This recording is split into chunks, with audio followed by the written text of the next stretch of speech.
that, I once got sat down at a table full of cis women and told to look and stare at them all and realize that I wasn't woman enough and I needed to be more woman. Yeah, let's just say imposter syndrome has been, well, an issue for me. And as you guys know, if you've been watching for a while, I go by she, her, and I go by they, them. Sometimes I would see my imposter syndrome like rise a bit because I was still in touch with my masculine side. Like, don't want to be a boy at all, but still have some traits from my masculine side, which I kind of appreciate. You know what I'm saying? Stuff like the games I played, the music I listened to, or the hobbies I engaged in. The stuff didn't make me dysphoric, but I still associated it with being masculine. So then I questioned if I was truly trans, bringing out my imposter syndrome. Every time I lost in Rocket League or 8-Ball Mobile and raged like a little boy would, I didn't necessarily feel dysphoric, but I was like, do cis women rage in video games like this? And honestly, I'm just gonna say, this 8-Ball game is a scam. Literally, you can win any game by just buying a better pole. It's just like the most obvious scam. And if you have one of the basic ones, it curves your ball just a little bit right before it hits the goal, no matter how accurate your shot is. Fuck that game. Reality is, imposter syndrome isn't just about being trans. It can come from all places. For example, a mechanic working at a new car shop, seeing how everyone seems to be more comfortable and possess more knowledge than him. He thinks he's not good enough to be a mechanic, starts wondering why he's there, starts thinking he shouldn't be an auto mechanic, and he's actually just pretending to be one, and thinks there could have been a mistake in like the hiring process. This guy has imposter syndrome. In reality, he's just as much of a mechanic as everyone there. But you guys want to know the times I get really bad imposter syndrome? It's when women in my family say they're going on a girls trip and then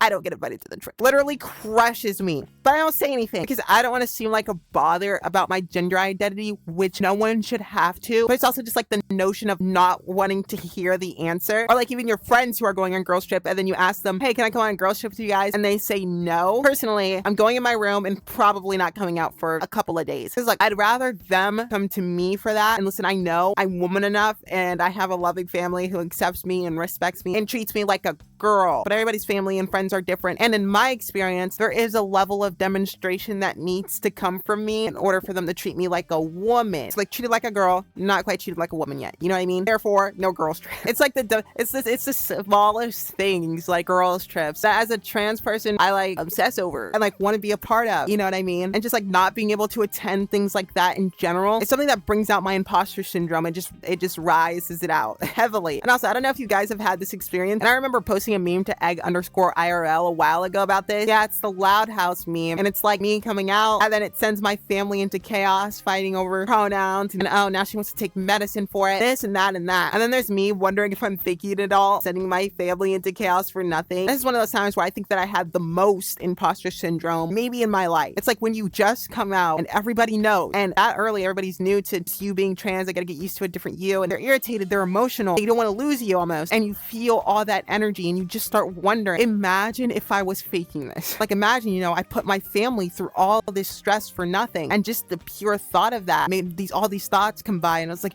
oh, what if I'm faking being trans? I'm faking it. Maybe I'm faking, you know, parts of my family are fighting for nothing. What have I done? I remember after I came out to my brother, just sitting with him. And I remember telling him, and he's like, you know, Efren, you can't come back from this. We live in a conservative county. You do this and you're wrong. You don't get your friends back. You don't get the relationships back that you had. And like those moments in my life is when I was most frightened about what I had just done. I wasn't thinking about my dysphoria. I wasn't thinking about my love for being in feminine environments. I wasn't thinking about every time I imagined myself in the future, I imagined myself as a woman. I wasn't thinking about that. The only thought that I had is, what if I was faking it? But yeah, another thing that kind of made my imposter syndrome go, oh, was I was on this cross-country trip not too long ago to see relatives, and you know that whole ordeal. It's exhausting. I mean, obviously love, but it's exhausting. And it's like already kind of bad, like not keeping up with your family who are very far away. So you have to sort of reintroduce your interests and reintroduce your hobbies and talking points. But having to reintroduce your entire gender for each of the 75K family members you haven't seen in a while is an experience I'm going to have to save for a different day. But look, you know, during this time, my mother would like, you know, take mother-daughter pics with other moms. And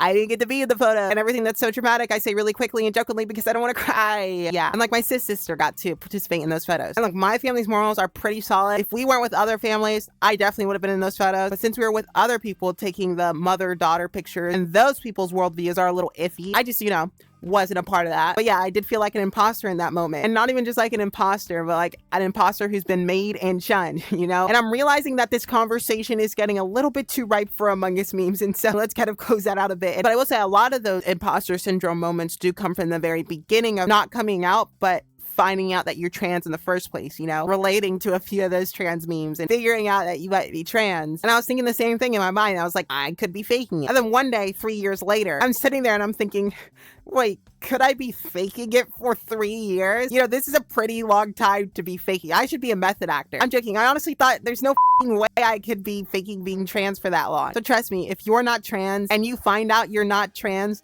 you'll likely just stop. You wouldn't be constantly questioning whether you're faking it and opening countless Reddit threads on how you think you might be putting on a subconscious gender facade. Yeah, I'm talking to you. I think you're at the point where you can stop doing that. I also think you're at the point where you can join the Trans Inc. Discord server, which has just been so great with so many loving trans people. And don't worry about not fitting in or just not knowing everything about your gender identity or the point of the transition you're in or any of that kind of thing. I don't like smarminess or contrarianism, but I do like blow high pictures, and I think you'll see a reflection of all those kinds of things within the Trans Inc. Discord server. Of course, Twitch and the rest are down there as well. But last video, I said we were going to hit 3K and we did. That was 4 days ago. And then 4 days before that, I said we are going to hit 2K and we did. And yesterday, we hit 4K and I just can't believe it. I can't believe that we're a 4K TV channel. That is, gosh, why are my jokes like this? And why do you guys listen to the jokes? But really, this sort of support and love for this community just feels more unnatural than Astrobot winning the Game Awards. Seriously, that was kind of... Like, I'm not saying Sony paid, but like, I don't understand. You know, I'm probably just hating it. Now I think there's probably a lot of people that enjoyed that game. And that's why I probably got to the Game Awards. And why is recording software free? I just can't stop my mouth.